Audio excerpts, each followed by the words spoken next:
할렐루야. 우리 예배의 주인 되신 주님께 우리 한 번 더 감사와 영광의 박수로 주님을 찬양하겠습니다. 주님 찬양합니다.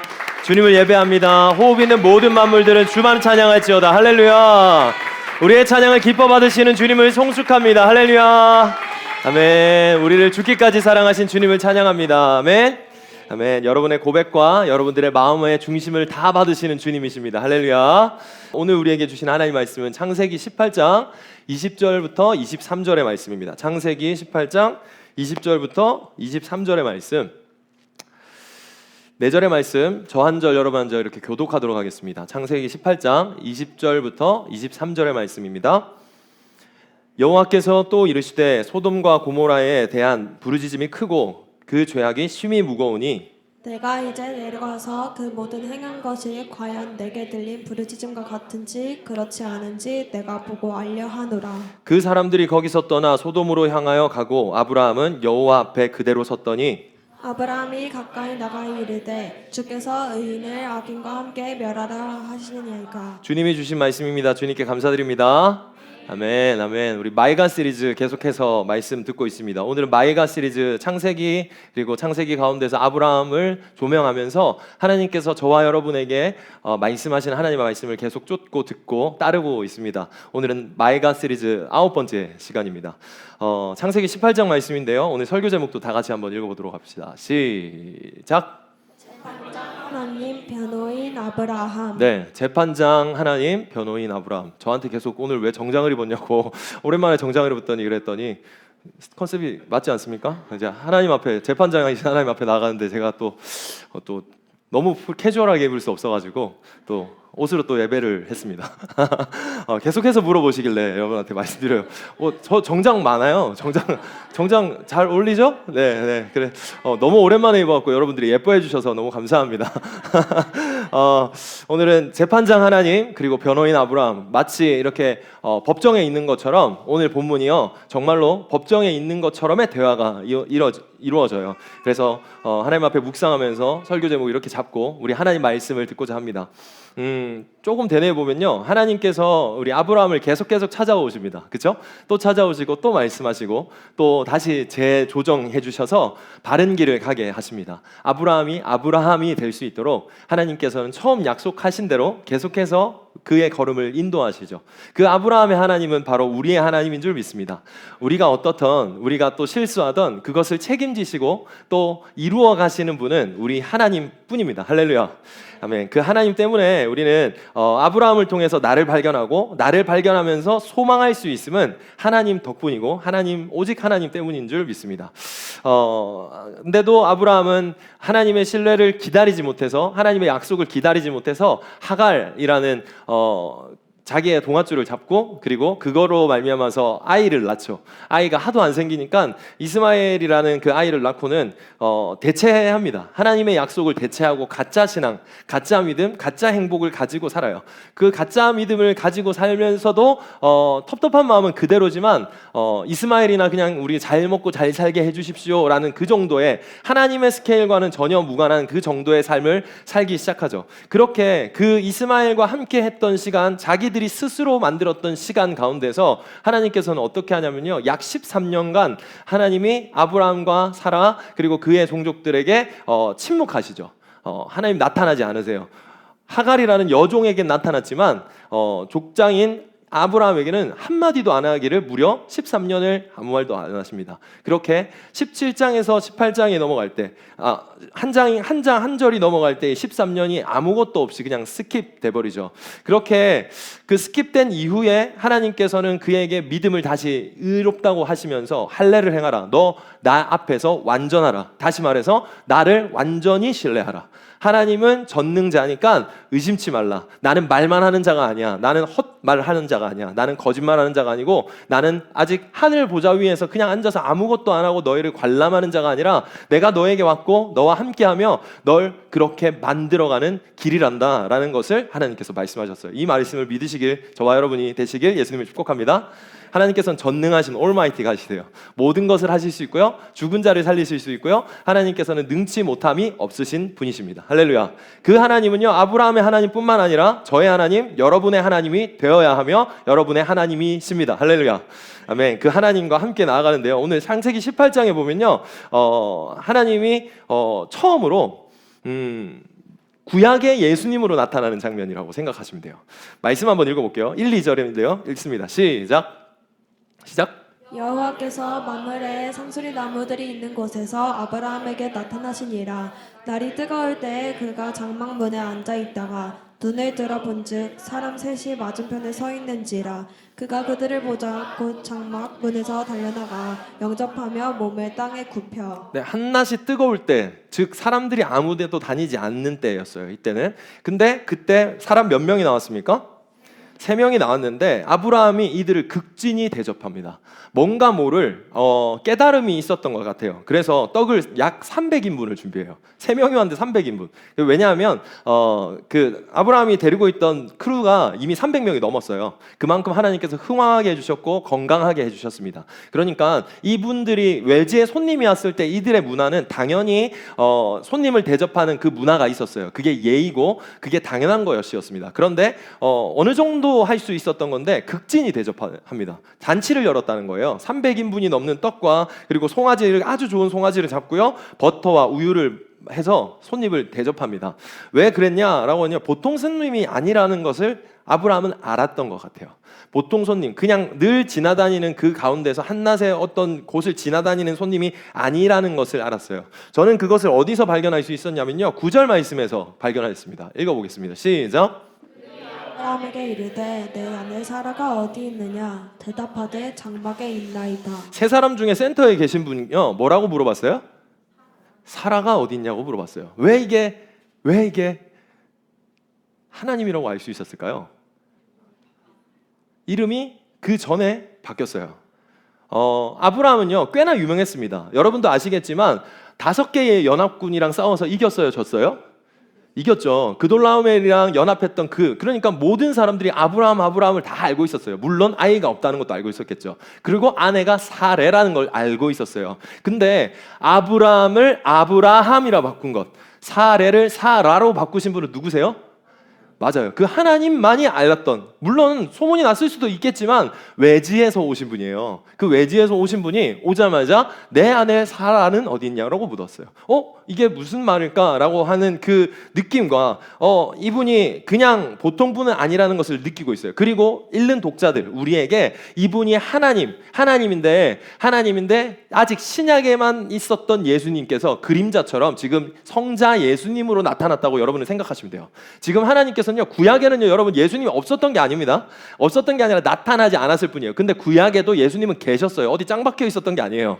예수님 함께 있으셨는데 지금 사람으로 오신 거예요. 사람으로 오셔서 진짜 사람으로 대화를 하시고 있는 장면이에요. 그러니까 예수님의 모습과 거의 비슷하죠. 그렇게 나타나셔서 오늘 18장에서 크게 두 이야기를 하시기 위해서 사람이 되셔서 오셨거든요. 첫 번째가 뭐냐면요, 아내 사레에게 나타나서 내가 너의 하나님이라는 걸 말해요. 나는 전능한 자라는 걸 아브라함에겐 늘 말했지만, 하갈에게도 찾아왔지만 사라에게는 찾아온 적이 없었단 말이죠. 그러니까 하나님께서 사라에게도 찾아와서 나는 너의 하나님이기도 해. 그리고 너 이제 곧 1년이 되지 못해서 이제 임신해서 아이를 낳게 될 거야 라는 것을 말합니다. 그리고 앞에 있었던 장에서 아브라함에게도 그 이야기를 다시 했죠.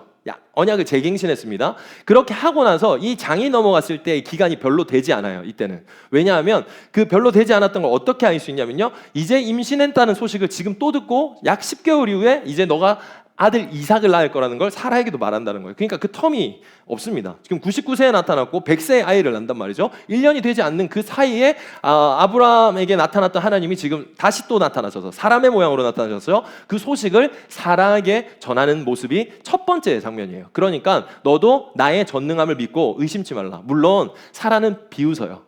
내가 지금 경수가 다 됐고 끝났는데, 내 인생 끝났는데 나는 메말랐다. 거기에서 강조되는 말이 있어요. 18장 서두에 보면요, 사라의 말에 계속해서 나오는 말이 뭔지 알아서요? 나는 늙었고, 나는 쇠했고, 나는 늙어서 안 된다라는 말을 해요. 여러분, 우리 잘 늙어야 돼요. 하나님 믿으면요, 늙어도 멋지게 늙어요. 이건 나중에 다음에 또 설교 한번 할게요. 근데 진짜예요. 이게 나이가 든다고 늙는다고 해서요, 삭는 게 아니에요. 멋있게 익을 수도 있고요, 사람들과 대화가 돼요. 그게 하나님을 믿는 사람들의 비결이거든요. 근데 이분에게는 생명이 없었어요. 그러니까 계속해서 나는 안 되고, 난 늙었고, 나는 할 수 없고, 모든 것들이 제한적이었어요. 근데 그 하나님이 그에 와서, 아니야, 난 너의 전능자란다. 나는 너에게서 이삭이라는 아들을 낳을 것이고 너로 많은 민족의 어머니가 되게 할 거란다 라는 것을 이끄시죠. 이게 첫 번째 서두에 나오는 장면이에요. 오늘은 두 번째 이야기를 조명하면서 하나님께서 우리에게 하시는 말씀을 듣고자 해요. 그 두 번째 말씀의 배경이 바로 재판장이에요. 재판장. 마치 아브라함이 그렇게 극진히 이제 하나님과 그 사자들 둘을 대접을 합니다. 둘이 있었던 건 예를 들면 천사예요. 이들이 뭘 하려고 그러냐면요, 사전 조사단인 거예요. 사절단인 거예요. 이 땅에 무슨 소문이 들렸고 그 소문을 조사하러 온 거예요. 전수조사하듯이 이 상태가 어떤지를 조사하러 하나님께서 천사를 끌고 왔어요. 그 장면 가운데서 대접을 받았고, 아브라함을 통해서, 그리고 사라에게 임신 고지를 하고, 그러고 나서 돌아갑니다. 이제 원래 하려는 목적대로 가려고 하는데 아브라함이 배웅을 해요. 하나님, 다 이렇게 다 해드리고 말씀도 다 듣고 나서 이제 어디로 가십니까? 라고 할 때에 그 하는 곳이 어디냐? 16절 17절 말씀이에요. 시작. 그 사람들이 거기서 일어나서 소돔으로 향하고 아브라함은 그들을 전송하러 함께 나가니라. 여호와께서 이르시되 내가 하려는 것을 아브라함에게 숨기겠느냐. 나가는 길이었어요. 배웅하는 길에 하나님께서 어디 가는지 말을 안 하고 있었던 거예요. 근데 아브라함은 궁금했을까요? 안 했을까요? 하나님 어디 가시면 이렇게 물어보고 싶을 거 아니에요. 근데 안 했는데 하나님이 마치 혼잣말을 하듯이 뭐라 그러냐면, 내가 하는 일을 아브라함에게 어떻게 숨기겠냐고 해요. 여러분, 이 느낌이 어떤지 아시겠어요? 아브라함을 하나님께서 예뻐하시는 것 같아요? 안 예뻐하시는 것 같아요? 되게 예뻐하시는 것 같죠? 여러분, 비밀스러운 거, 소중한 거 누구한테 잘 말합니까? 친밀한 사람한테 말해요? 옆집 아저씨한테 말해요? 친밀한 사람한테 말하는 거예요. 그렇죠? 그렇게 정말 극진히 친밀하고 소중하고 정말 뭔가 모를 메이트 같은 그 느낌이 있는 사람에게만 그걸 고민을 나누거나 마음을 나눈단 말이죠. 그런데 지금 보면요, 아브라함을 하나님께서 그렇게 보고 계시는 거예요. 할렐루야. 이게 이 친밀함이요, 저와 여러분에게도 있었으면 좋겠어요. 심지어는요, 신약에 가면요, 아브라함을 하나님께서 뭐라고 불렀는지를 말해놨어요. 한번 읽어볼까요? 야고보서 말씀이에요. 시작. 이에 성경에 이른 바 아브라함이 하나님을 믿으니 이것을 의로 여기셨다는 말씀이 이루어졌고 그는 하나님의 벗이라 칭함을 받았나니. 아브라함은 하나님의 뭘로 불렸어요? 친구라고 불렸어요. 와, 진짜 너무 좋겠다 싶었어요. 진짜 친구라는 거 정말로 속내를 터놓을 수도 있고 같이 가는 우정도 있는 거고, 뭔가 모를 고민과 같은 씨름을 할 수 있는 동력에 있는 사람이었다는 거예요. 친구라는 거예요. 이 나는 주의 친구가 여기서 나온 거예요. 우리가 정말로 하나님의 친구였으면 좋겠어요. 하나님이랑 뭐 맘먹으라는 건 아니지만 우리가 정말 친밀한 그 친밀함이 저와 여러분 모두에게 있기를 예수님을 축복합니다. 하나님의 종으로 살려면 충성하면 돼요. 그렇죠? 하나님의 용사로 살려면요, 용맹스러우면 되는 거예요. 하나님의 친구가 되려면 친밀해야 돼요. 가까워야 되는 거예요. 숨김이 없어야 되고요, 진솔해야 돼요. 그에게 매너와 적당한 거리와 하나님 앞에 서로의 마음을 동화할 수 있는 그 마음이 있는 자였어요. 아브라함은 믿음으로 인해서, 하나님께서 그렇게 믿음 있는 자로 의롭다 여김으로 인해서 더욱더 친밀해진 것 같아요. 물론 그 가운데 이제 떨어졌던 기간도 있고 힘들었던 기간도 있고 사고쳤던 기간도 있고 그 여러 가지 기간들이 있지만 그 가운데서 아브라함은 적어도 하나님 앞에 친밀하고 싶었던 마음이 가득했던 자인 것 같아요. 하나님이 너무 좋았고 하나님이 전능하신 자라고 하면서 날 끝까지 사랑하신 하나님이라는 것을 들었던 거예요. 그래서 하나님께서요, 지금 돌아가는 길에 아브라함에게 자기의 마음을 터놓는 거예요. 나 사실 이렇게 뭐 말하려고 하는데 이걸 어떻게 아브라함이 말을 하지 않을 수 있겠어? 라는 말을 하면서 입을 떼기 시작하는 거예요. 물론 아브라함도 궁금했을 것 같아요. 오셨으니까 그렇잖아요. 하나님이 갑자기 뭐 이렇게 벨 누르고 아무 때나 찾아오시는 분은 아니니까요. 그랬는데 뭐라고 하시냐면요, 말을 하기 시작하는데 20절 말씀에 여호와께서 또 이르시되 소돔과 고모라에 대한 부르짖음이 크고 그 죄악이 심히 무거우니 라는 말을 해요. 되게 무거운 말을 합니다. 소돔으로 향하는 길이었어요. 고모라를 향하는 길이었는데 거기에 부르짖음이 컸대요. 사람들이 아파하는 소리, 사람들이 희희낙낙 하나님 없이 괴로워하면서도 즐거워하는 그 쾌락의 잘못된 소리. 그리고 거기에 뭐가 심히 무겁다고 되어 있습니까? 죄악이 심히 무거웠어요. 그러니까요, 소돔이 너무 악해서 하나님께서 그곳을 심판하려고 하는 마음의 작정을 하신 상황인 거예요. 하나님의 마음이 무거웠을까요? 그쵸? 엄청 무거웠을 거예요. 그 무거운 마음 가운데 가는 길에 나의 친구 아브라함에게 그 마음을 공유한 상황이에요.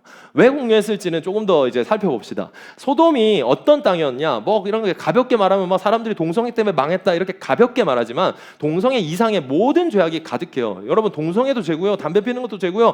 뭐 이렇게 뭐 담배 피우는 거 죄라고 하면 또 그러나? 아무튼 하나님이 싫어하는 걸 하는 건 모든 건 죄예요. 근데 이 죄를 동성애만으로 볼 수 없어요. 이 소돔 땅에 대한 죄는요 엄청 많이 이야기하고 있거든요. 예레미야 말씀부터 한번 읽어볼게요. 여러분 읽어주세요. 시작. 예루살렘의 예언자들이 끔찍한 짓을 하는 것을 내가 보았다. 그들은 은밀한 짓을 하며 거짓말을 하고 악한 백성을 부추겨 악한 짓을 계속하게 한다. 백성이 죄짓기를 그치지 않으니 모든 백성이 소돔 성같이 되었다. 예루살렘 백성이 내게는 고모라 성같이 되었다. 네, 이렇게 말하고 있어요. 또요, 또 말해볼게요. 에스겔서에는 내 아우 소돔의 죄는 다음과 같다. 소돔과 그의 딸들은 거만하였다. 많이 먹고 살찌고 평안했지만 다른 사람들에 대해선 무관심이 포인트입니다. 무관심했다. 가난하고 어려운 사람들은 돕지 않았고 소돔과 그의 딸들은 교만했으며 내 앞에서 혐오스러운 짓을 저질렀다 라고 했어요. 찔리지 마십시오. 잘 봐야 됩니다. 자, 유다서 말씀에도 있어요. 읽어봐요. 시작. 소돔과 고모라 그리고 그 주변 도시들은 어떠했습니까? 그들 역시 하나님께 순종하지 않은 천사들처럼 행했고 온 마을이 성적인 죄를 뒤덮여 있었습니다. 그래서 그들은 다음 세대를 위한 본보기로 영원한 불의 심판을 받게 되었습니다. 소돔의 죄악이 가득했어요. 여러 가지 모양으로 음란했고 거짓을 일삼았으며 악을 부추기고 즐겼고요. 그리고 자신만 배불렀던 이기적이고 탐욕스러운 정말 자기 애들이 가득한 나르시스트만 가득한 거예요. 진짜 무서운 건 이게 지옥이에요. 여러분 아세요? 사람을 안 보고 자기만 보는 사람들이 모여 있잖아요. 그걸 바로 지옥이라고 그러는 거예요. 진짜 무시무시한 겁니다. 지금 이 우상숭배가 판을 치고 거짓된 신을 섬기고 예배하면서 자신이 왕되어 있는 이 소돔 땅을 하나님께서 가고 있는 중이었어요. 그 가고 있는 중에 아브라함에게 그것을 말씀하시는데 심판하러 오신 하나님이라고 그랬잖아요. 그 심판하러 오신 하나님이 사람의 몸으로 사절단과 함께 오셨단 말이죠. 그리고 그걸 친구 아브라함에게 말한 상황입니다. 거기서 우리는 하나님 앞에서 하나님의 심정을 캐치할 수 있어야 되고 하나 더는 이상함을 조금 캐치할 수 있어야 돼요. 심판하러 오셨어요. 소돔 땅을 가보신다는 거예요. 말씀 한번 읽어보세요. 시작. 여호와께서 또 이르시되 소돔과 고모라에 대한 부르짖음이 크고 그 죄악이 심히 무거우니 내가 이제 내려가서 그 모든 행한 것이 과연 내게 들린 부르짖음과 같은지 그렇지 않은지 내가 보고 알려 하느라. 자, 여기 제가 크게도 이제 적어놨는데 내가 보고 알게 하겠다라는 거예요. 하나님, 우리 하나님 지난주 어떤 하나님이라고 우리 들었습니까? 맞아요. 전지전능하신 하나님이에요. 어디나 무엇을 할 수 있고 어디서나 계시며 어떤 것도 다 발견하실 수 있고 아시는 분이세요. 근데 지금 소돔 땅이 심지어는 앞에 구절에서 우리가 읽었듯이 이미 그들의 죄악의 소리를 들었고 알고 있었어요. 그렇죠? 하나님이 알고 있는 상황인데 굳이 지금 이 단어를 이 말씀을 딱 보면요. 하나예요. 하나님을 통과해서 이 말씀을 보면 굳이 하나님께서 그곳을 갈 필요가 있냐라고 우리는 물음표를 던져야 되는 거예요. 이상하잖아요. 하나님이 굳이 그곳을 갈 필요 있어요? 그냥 심판하시면 돼요. 오케이, 심판하자라고 하시면 되는데 굳이 하나님께서 가시면서 아브라함한테 굳이 그 얘기를 하시면서 자기의 마음을 나누고 있는 거예요. 여러분은 지금 하나님의 마음이 어떤지를 이제 발견하시기 시작하셔야 돼요. 굳이 하나님께서 이렇게 하시면서 무엇을 하시고 계신 걸까? 아브라함은 하나님이 하시려는 이 심판의 소식을 들었어요. 그래서 이미 알고 있었을 거예요. 동네에서 유명했습니다. 소돔이 그랬다는 걸 알고 있었어요. 우리 동네에 건달들이 이사를 온 거예요. 그래서 고성방가를 하고요. 막 주차를 이상하게 해놓고 막 이러는 거예요. 여러분 기분 좋겠어요? 안 좋겠죠. 시끄럽고 애기들 깨고 막 사람들이 다니는데 무서워가지고 숨고 있고 그 사람들은 계속 길거리에서 담배 피고 침 뱉고 있고 막 이러면 여러분 기분 안 좋겠죠. 그 안 좋은 상황을 보면 여러분도 그랬을 거예요. 누군가가 와서 심판했으면 좋겠어 라는 생각이 들었을 거라는 거예요. 분명히 아브라함도 그랬을 거예요. 자기를 위협할 거라는 생각이 들었을 들었을 수도 있어요. 근데 그 가운데서 아브라함이 이 소식을 들었는데 그때 그 길에서 열린 재판이 바로 오늘의 재판이에요. 하나님께서 이 심판하러 오시는 재판장으로 오셨고요. 그리고 사절단을 보냅니다. 그리고 나서 아브라함과 누구냐? 하나님만 서 있는 상황이 되는 거예요. 그 사람들이 거기서 떠나 소돔으로 향했어요. 자, 사설단 둘은 조사하러 간 거예요. 실제로 하나님께서 보내서 진짜인지 한번 가봐 라고 하고는 아브라함과 여호와만, 하나님만 그 자리에 있는 상황이 된 거예요. 땅땅땅 재판이 시작된 거예요. 재판이 시작된 거예요. 소돔 땅을 살피러 두 사람을 떠났고요. 그렇게 재판이 시작됐는데 변호인 아브라함이 이제 서서 말씀합니다. 다시 말해서 변호하기 시작해요. 자기 변호사가 이 소돔 땅을 변호하는 입장이 돼서 변호를 하기 시작하는 장면이 바로 이 18장의 말씀이에요. 심지어는요, 여러분들이 원어는 이제 여기서 풀진 않겠지만 원어에 많은 단어가 법정 용어를 써요. 그만큼 효력이 있다는 거예요. 하나님과 아브라함 사이에 나오는 대화 중에 단어들이요, 법정 용어, 정말로 법원에서 이루어지는 용어들을 사용해서 이 대화가 오고 가고 있다는 것을 말하고 있어요. 주석에서는요. 그래서 아브라함이 이제 변호하기 시작합니다. 변론하기 시작해요. 23절, 24절 시작. 아브라함이 가까이 나아가 이르되 주께서 의인을 악인과 함께 멸하려 하시나이까. 그 성 중에 의인 50명이 있을지라도 주께서 그곳을 멸하시고 그 50 의인을 위하여 용서하지 아니하시리이까. 네, 이렇게 말씀하십니다. 이게 두 가지를 변론합니다. 첫 번째, 재판장님, 소돔 땅에는 의인들이 있습니다. 어떻게 의인들을 악인들과 함께 멸할 수 있습니까? 그렇게 하는 건 불합리합니다. 그렇게 해서는 안 됩니다라는 게 첫 번째 변론이었어요. 아브라함이 변호사로서 그에게 변론하는 첫 번째였고요. 이 소식을 듣고는 좋아하지 않고 이 말을 먼저 하고, 두 번째는 이거였어요. 재판장님, 혹시 그 땅에 의인이 50명만 있으면 혹시 그 땅에 있는 모든 사람들은 혹시 죄를 사면해 줄 수 있으십니까? 라는 것을, 그렇게 해주시면 안 되겠습니까? 라는 걸 변호하는 거예요. 이 말이 뭔가 합당한 것 같으세요? 대충 이 소돔 땅의 인원이 10,000명이 넘었대요. 10,000명 중에 의인 50명이면 뭐 비율로 따지면 너무 적은 숫자 아니에요? 그러니까 이 비율로 따졌을 때 말도 안 되는 이 비율에 의인이 50명만 있으면 혹시 모든 죄악들을 이렇게 사면해 주실 수 없나요? 라는 것들을 변론하는 거예요. 이게 변론이 맞아 떨어지는 것 같아요? 변호를 잘한 것 같아요? 아닌 것 같아요? 잘 못한 것 같은 마음이 많이 들죠. 만약에 이 두 가지 주장을 했으면, 검사가 만약에 이 자리에 있었으면 재판장님, 지금 변호인은 재판장을 모독하고 있습니다 라고 했을 거예요. 그렇죠? 딱 그런 느낌인 거예요. 말도 안 되는 뭔가 논리가 비약한 그 일들을 주장하고 있는 상황이에요. 그런데 재밌는 건요, 하나님께서 이 타당하지도 않은 이 변호에 대해서 직접 질문하는 것에 대해서 대답하기 시작합니다. 첫 번째, 50명의 의인이 있으면 만약에 그렇게 해주실 수 있으십니까? 하는데 오케이라는 말을 해요, 재판장이. 근데 그러면서도 조금 이제 후달렸나 봐요. 그래서 혹시 재판장님 45명이 있어도 그렇게 해주실 수 있습니까? 오케이, 그렇게 해주겠다는 거예요. 그리고 나서 40명으로 또 줄어요. 그리고 30명으로 줍니다. 20명으로 줄어요. 10명까지 줄어요. 10명까지 줄어도 10명만 있어도 모든 소돔 땅을 사면해 주실 수 있으십니까? 다시 말해서 구원해 주실 수 있습니까? 용서해 줄 수 있습니까? 라는 질문을 해요. 하나님께서 뭐라고 하셨을까요? 그렇게 하겠노라 라는 재판에 땅땅땅을 칩니다. 그런데 재미있는 건요, 10명에서 그쳤다는 거예요. 왜 10명에서 그쳤을까요? 9명밖에 없어서요? 왜 10명에서 그쳤을까요? 말씀해 보면요, 아브라함이 또 이르되 주는 노하지 마옵소서, 내가 2번만 아뢰이다. 10명을 찾으면 더 어찌하려니까 내가 10명으로 말미암아 멸하지 않겠다. 그러고 나서 33절에 보면요, 여호와께서 아브라함과 말씀을 마치시고 가시니 아브라함도 자기 곳으로 돌아갔더라. 이렇게 마무리가 돼요. 이렇게 마무리가 돼요. 재판장님, 혹시 9명은 안 되겠나요? 8명은 안 되겠나요?로 질문하지 않았어요. 왜 이렇게 하지 않았을까요? 더 이상 포기했다는 걸까요? 어떤 걸까요? 뭐가 없어서요? 의인이 없어서. 또 왜 의미가 없을까요?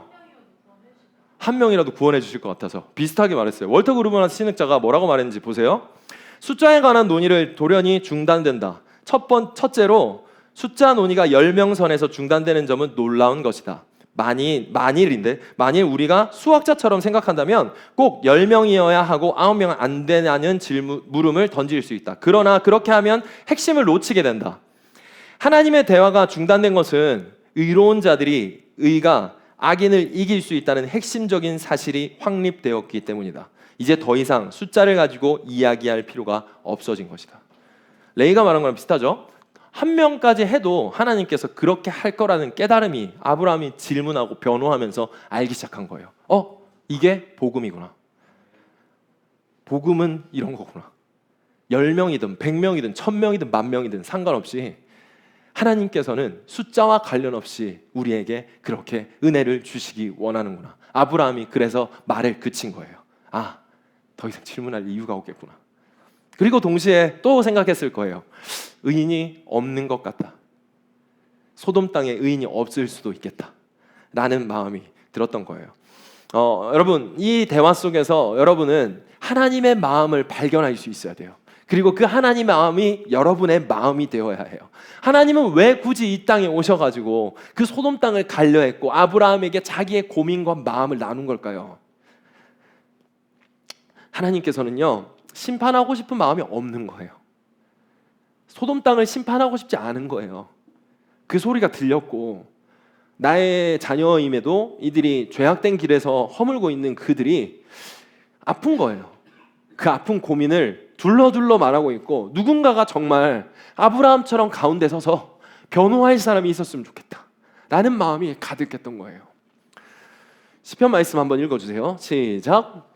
여호와는 긍휼이 많으시고 은혜로우시며 노하기를 더디하시고 인자하심이 풍부하시도다. 아멘. 하나님께서는요, 공의의 하나님, 정의의 하나님이지만 그 하나님께서는요, 마구잡이로 사람들을 심판하시는 분이 결코 아니세요. 그래서 기다리고 또 다시 기회를 주며 참고 참으며 의인이 한 명만 있어도 괜찮다라고 말하는 하나님의 마음이 여러분들의 마음에 들리길 원합니다. 여러분들의 마음에도 똑같아요. 혹여나 내가 모든 것들이 악할지라도 하나님을 찾는 말 한 번, 하나님을 바라보는 그 시선 하나로 하나님께서는 우리를 모든 것들을 덮어주실 수 있는 능력의 하나님이세요. 사랑의 하나님이세요. 하나님께서 모든 것들을 뒤집으시고 우리에게 의의 길로 의롭다 칭하시는 주님인 줄을 믿으시기를 예수님 이름으로 축복합니다. 하나님께서는요, 이렇게 의인을 찾아요. 아브라함 같은 사람, 지금 아브라함처럼 그래도 하나님 친구처럼 그래도 이렇게 하면 좀 그럴 것 같은데 안 돼서 말도 안 되는 논리 비약이 너무 가득한 거지만 그래도 하나님 거기에 만약에 하나님의 사람이 있다면요, 그래도 하나님을 찾으려고 하는 사람이 있을 수도 있잖아요 라는 마음이 있다면요, 하나님께서는 그거 다 들어주십니다. 여러분들의 중심과 마음을 아시는 그 분께서 그 생명을 귀중하게 여기는 분, 하나님의 생명을 귀중하게 여기는 마음을 가진 사람을 하나님께서는 찾고 있으세요. 할렐루야. 이 여기서만 있는 게 아니라 성경 곳곳에 이게 엄청 많습니다. 에스겔서 말씀해 보면요, 이 땅을 위하여 성을 쌓으며 성이 무너진 데를 막아서서 나로 하여금 멸하지 못하게 할 사람을 내가 그 가운데서 찾다가 찾지 못하였으므로 내가 내 분노를 그 위에 쏟으며 내 진노를 불에 멸하며 그 행위대로 그들의 머리에 보응하였느니라. 여호와 말씀이니라. 무슨 말이에요? 여러분, 죄악이 가득한 건 하나님 알고 있었어요. 근데 심판이 내려진 거는 죄악 때문이 아니었어요. 거기에서 하나님의 그 찾는 사람이 없었던 거예요. 의인한 사람이 없었던 거예요. 거기에 하나님으로 말미암아서 그 땅을 위해서 기도할 사람이 필요했던 거예요. 하나님, 이 땅을 멸하지 말라고. 이 땅에 그래도 우리가 계속 기도하고 있고요, 이 땅에서도 하나님 그리스도의 복음이 일어나길 원합니다라고 기도하는 그 한 사람을 하나님께서는 찾는데 찾지 못하여서 그 땅이 멸하여진 거예요. 예루살렘이 그렇게 멸한 거예요. 한 사람도 하나님 앞에서 갈망이나 찾는 마음이 없는 거예요. 다시 말해서 기도하는 사람이 없었던 거예요. 기도하는 사람이 없었던 거예요. 소돔 땅에서 하나님을 찾고 기도하는 사람이 없었어요. 하나님, 이 땅에 죄악이 가득합니다. 하나님, 음란이 가득합니다. 하나님, 동성애가 가득합니다. 하나님, 청소년들이 죽어갑니다. 하나님, 이 땅에 하나님 소망이 없습니다. 하나님, 우리를 불쌍히 여겨주십시오 라고 하는 사람이 없었던 거예요. 10명이건 1명이건 없었던 거예요. 이 땅의 아픔을 보면서 하나님과 같은 마음으로 기도하는 사람을 하나님께서는 지금 우리 오늘 말씀에서 찾고 있는 거예요. 사랑하는 여러분에게 질문할게요. 기도는 하고 사십니까?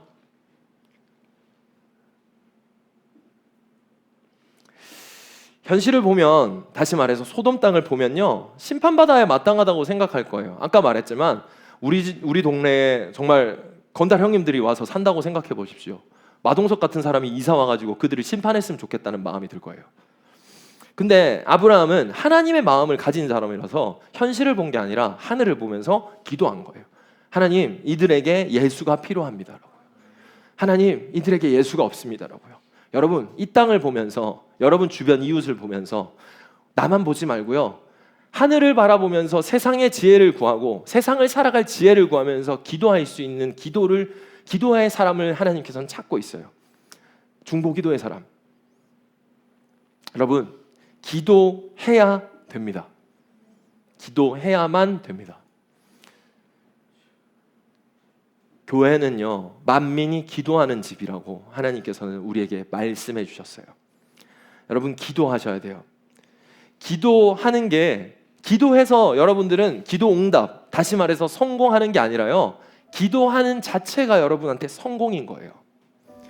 우리는 어떤 걸 듣고 싶고 어떤 걸 바래서 기도하는데, 아니에요. 여러분이 이 자리에 그냥 털썩 주저앉아서 하나님이 찾는 그 한 사람이 되는, 그거면 돼요. 우리가 기도한다고 뭐 인천 땅이 변하겠습니까? 여러분이 있는 땅이 변하겠습니까? 라는 그 논리 비약적이고 비약한 이 현실 가운데서 여러분이 그 자리에서 눈물을 쏟고 기도하는 무릎이 있을 때 하나님께서는 그걸로 됐다라고 말씀하세요. 열매는 하나님께서 주시는 거거든요. 우리가 어떻게 할 수가 없어요. 우리는 눈물로 씨를 뿌리고 하나님의 마음과 동하여 살아가는 그 삶이 있어야 돼요. 여러분, 충분히 기도하는 시간을 가지십시오. 충분히 기도하는 시간이 당신에게 있으셔야 됩니다. 당신의 문제가 있는데 기도하지 않습니까? 당신에게 고민이 있는데 기도하지 않는다고요. 당신에게 재정의 문제가 있고, 관계의 문제가 있고, 자녀에게 문제가 있고, 진로에게 문제가 있고, 직장에, 건강에, 내 상황에 문제가 있는데 어떻게 기도를 쉴 수가 있나요? 당신이 이 땅의 전쟁과 아픔을 보는데 한탄하고 걱정만 하고 멈춰서는 안 됩니다. 여러분, 모든 건 연결되어 있어요. 극단적인 예 한번 볼까요? 전쟁이 났더니 기름값이 마구잡이로 치솟아요. 물론 사람들의 이기심에서 그렇게 된 것도 있겠지만요, 다 연결되어 있어요. 거기 전쟁 났는데 왜 우리가 힘들어야 돼요? 왜 우리가 그렇게 쪼들리고 우리가 서로 싸우는 일이 벌어져요? 기도해야 되는 거예요. 기도하는 사람을 하나님께서는 지금 이 땅에서 찾고 있어요. 청소년들이 죽어갑니다. 그런 소리 들으면 죽어가는 것 때문에 우리가 그렇대 라고 하는 게 아니라 기도하라고 들리는 소리예요. 나라가 아파요. 정치 색깔로 나눠져 있고 이념 갈등으로 싸우고 치고받고 아파야 돼요. 하나님이 그것 때문에 아프다고 그냥 심판해도 되는데 심판하지 않았으면 좋겠어. 더 소돔 땅을 향해서 내가 가서 보겠다고 미루고 사인과 결제를 내리지 않고 편파적인 판정으로 기다리라고, 아니라고 하시면서 찾고 있는 거예요. 지금 이 땅에도 하나님께서는 그런 기도의 사람을 찾고 있는 줄 믿습니다. 여러분, 사람이 죽어가는데 어떻게 침묵해요? 사람이 아파하는데 어떻게 침묵해요? 기도해야 돼요. 기도 외에는 다른 이유가 나갈 수 없어요. 여러분들의 기도가 이 땅을 살려요. 여러분들의 기도가 하나님을 움직입니다. 과연 그럴까요? 네, 과연 그렇습니다. 성경의 수많은 곳에서 하나님께서는 그 의인들의 기도를 들으시고 기도의 탄원을 들으시고 심판을 멈추시고 하나님의 사랑의 공의와 일을 계속해서 합니다. 사무엘은 이렇게 말해요. 나는 너희를 위하여 기도하기를 싫은죄를 여호와 앞에서 결단코 범하지 아니하고 선하고 의로운 길을 너희에게 가르칠 것인즉. 여러분, 기도하는 게 쉬는 게 죄가 된대요. 그럴 수 있죠. 하나님과 단절되니까요. 여러분, 기도해야 됩니다. 기도해야만 됩니다. 기도할 때 되는 거예요. 여러분, 기도의 시간을 찾으십시오. 충분히 기도하십시오. 디에카슨이라는 신학자가 바울의 기도라는 책에서 이런 말을 하거든요. 잘 들어보십시오. 하나님은 장황한 기도에 딱히 감동하지 않으시며 말수가 많다는 이유만으로 더 잘 도와주시는 것도 아니다. 하지만 우리 세대가 배워야 할 사실도 있다. 불성실과 영적 경박성이 조합되어 기도가 짧아진다 해서 더 잘 도와주시는 것도 아니다. 그들의 말은 그리스도인들이 한 번을 기도하더라도 충분히 오랫동안 충분히 솔직하게 기도해서 적잖은 기도에 수반되는 형식주의적이고 비현실적인 느낌을 넘어서야 한다는 것이다. 특히 우리는 의무만 다하려고 서둘러 몇 분밖에 기도하지 않을 때 그런 감정에 빠지기 쉽다. 기도의 영 안에 들어가려면 한동안 기도를 지속해야 한다.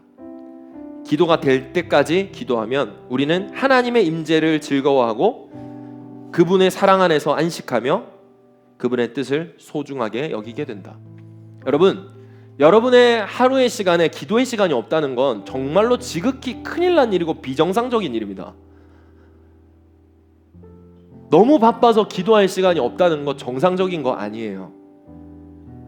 조금 돈 덜 벌고 조금 돈 덜 쓰고 조금 덜 자고 기도의 시간을 늘리십시오.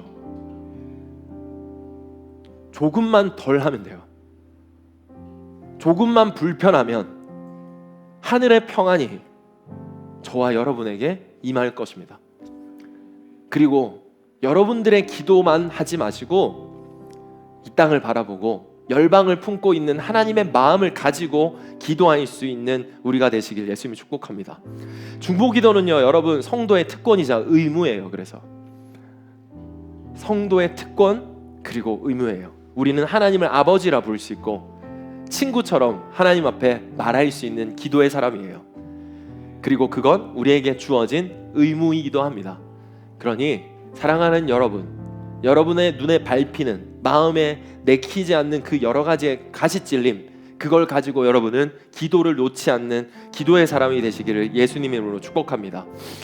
말도 안 되는 구원의 은혜를 우리는 받았어요. 아까 말한 그 의인 한 사람, 의인의 한 사람의 순종, 그 의인의 한 사람의 죽음 때문에 더 이상 우리는 말도 안 되는 그 논리 비약에 맞는 그 일을 한량없는 은혜를 우리는 받았어요. 요한일서 말씀 한번 읽어주세요. 시작. 자녀들이여, 나는 여러분이 죄를 짓지 않게 하려고 이 편지를 씁니다.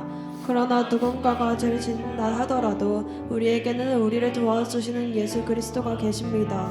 그는 의로운 분이시며 우리를 대신하여 아버지 앞에서 우리를 변호해 주십니다. 아멘. 심판받아야 마땅한 우리를 변호해 주신 예수 그리스도가 여러분들을 살리셨습니다. 여러분들의 죄를 사면하셨어요. 여러분들이 해방되셨어요. 여러분들은 살아나셨어요. 여러분들은 자유의 몸이 되었어요. 여러분들도 그렇게 변호인이 되어 주십시오.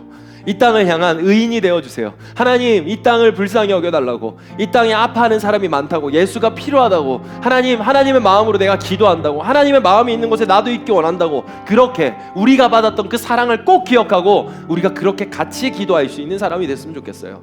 정말 소돔 땅이 무서운 건 자기밖에 모르는 거거든요. 기도도요, 그리스도인들이 진짜 무서워지면 어떻게 되는 줄 알아요? 자기 기도만 해요. 자기 얘기만 하고요, 자기 아들 딸만 봐요.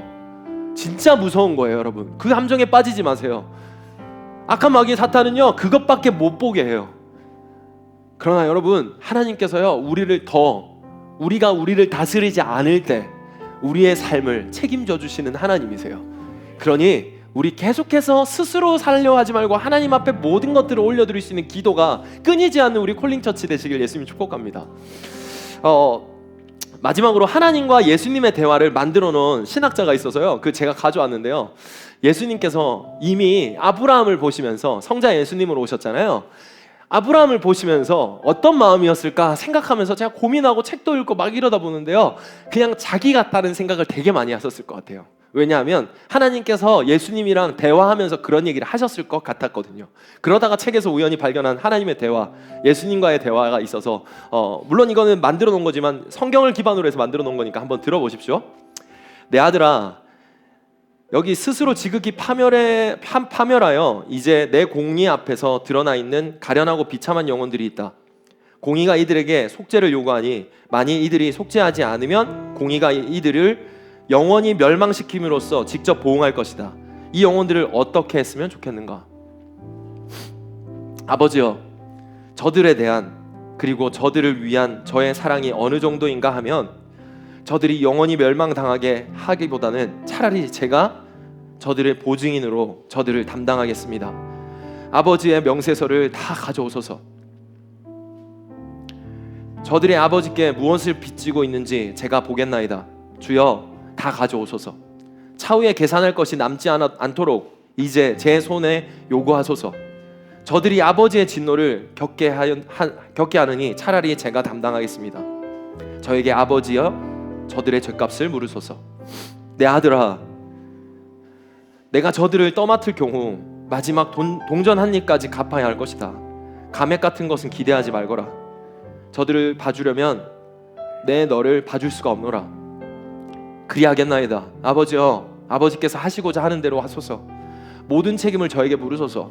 설령 이 일이 제게 일종의 파멸임이 드러난다 할지라도, 설령 이 일이 제 모든 부여를 다 메마르게 하고 제 모든 보화를 다 바닥나게 할지라도 저는 기꺼이 이 일을 맡겠습니다.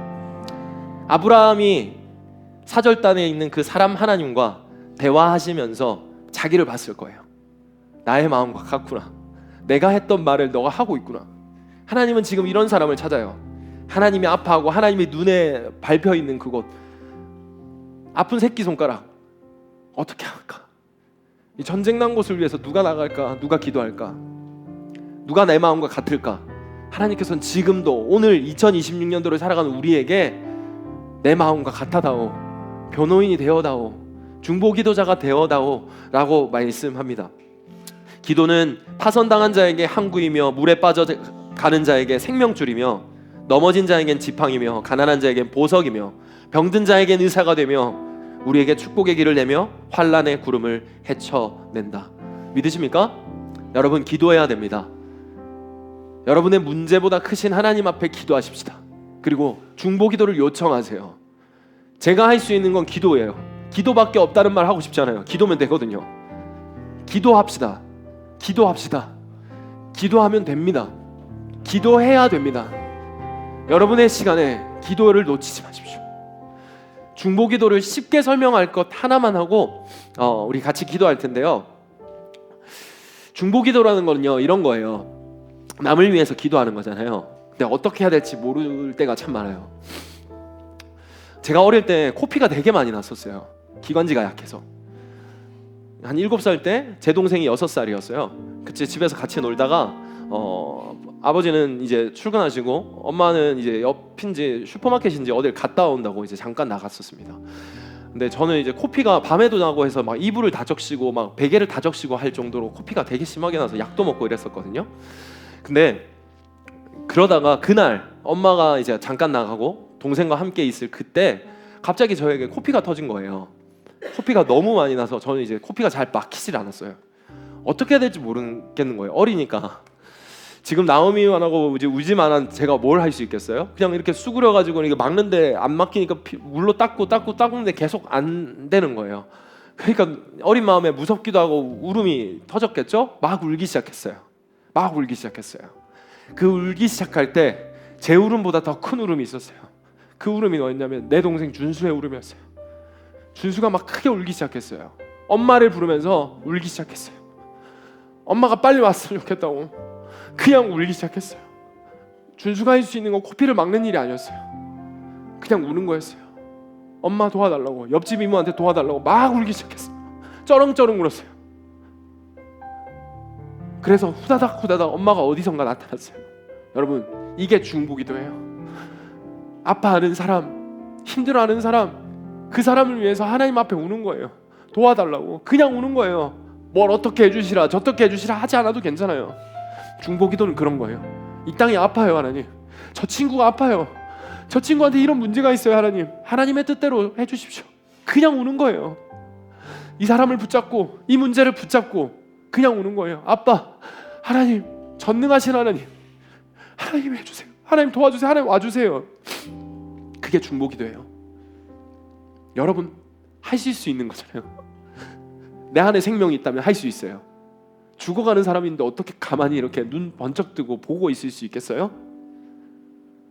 생명이 있으면 보고 기도해요. 그냥 눈물이 나요. 그러니 하늘의 마음을 품고 우리 같이 이 땅을 바라보는 하나님의 마음으로 같이 기도할 수 있는 저와 여러분 됐으면 좋겠습니다. 여러분, 일주일 동안 여러분의 중보의 기도 자리가 많아졌으면 좋겠습니다. 여러분의 입술에 여러분의 눈물에 괴로움의 눈물이 아니라 중보의 눈물이 흘러 넘쳤으면 좋겠습니다. 그 예수 그리스도가 우리를 위해서 이 땅에 저들을 사하여 달라고, 저들이 하는 죄를 모른다고 했던 그 마음처럼 우리도 그렇게 예수 그리스도를 바라보면서 살아가는 저와 여러분이 되셨으면 좋겠습니다. 우리의 중보자 되신 주님, 변호인 되신 주님 때문에 살아남을 믿고 우리도 그렇게 살아가는 일주일의 삶, 여러분들의 삶이 되기를 예수님을 축복합니다. 우리 같이 일어나서 찬양하고 기도하겠습니다.